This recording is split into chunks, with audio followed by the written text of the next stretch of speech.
वही एक तरफ पूरा भारत एशिया कप जीत की खुशी मना रहा था, तो दूसरी ओर हमारी पुलिस बल एक और केस को अंजाम दिया भाई। एक बार फिर से छत्तीसगढ़ पुलिस की इज्जत और बढ़ गया है भाई। पहले पुलिस रिश्वतखोरी के लिए ज्यादा जानी जाती थी, पर अब उल्टा हो गया है भाई। छाती पीट पीट के सैल्यूट करने का मन करता है भैया।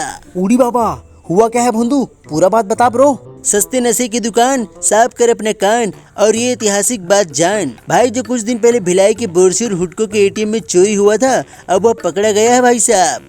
अरे बढ़िया, पर पूरी बात तो बता। जब भी हमें रामादार फूफा के घर जाना होता है या पप्पू मामा के यहाँ, हम गूगल मैप का ही सहारा लेते हैं, पर इस केस में उल्टा हो गया है भाई।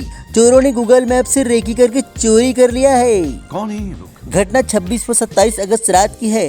कार में सवार आरोपी पहले बोरसी पहुंचे, जहां रेलवे फाटक के पास एसबीआई एटीएम को काटा। इसके बाद हुडको पहुंचे, जहां 2 एटीएम को और काटा। ये यही नहीं रुके, ये लोग एटीएम को आग भी लगा दिए।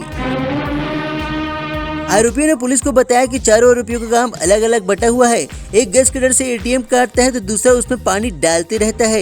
एक आरोपी बाहर निगरानी करता है और एक कार में रहता है। काम होते ही सभी लोग भाग निकलते हैं। पुलिस की पूछताछ में पता चला कि आरोपी 2 महीने पहले जेल से छूटे थे।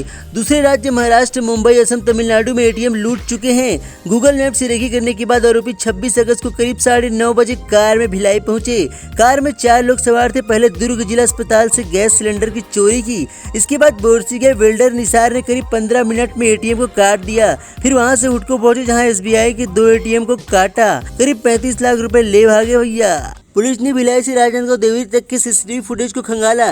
इससे आरोपियों की कार की पहचानने में सफलता मिली। पुलिस को सबसे बड़ा क्लू टावर डंप पे मिला। नंबर को ट्रेस करने पर मेवात हरियाणा का मिला। एसपी शरद सिन्हा के निर्देश पर टीम हरियाणा रवाना हुई और इस तरह हमारी दुर्ग पुलिस ने मेवात जाकर इस घटना को अंजाम दिया भाई। सक्सेसफुल अंजाम। ठीक है मित्रों, तो मिलते हैं अगले वीडियो में, तब तक के लिए जय जोहार।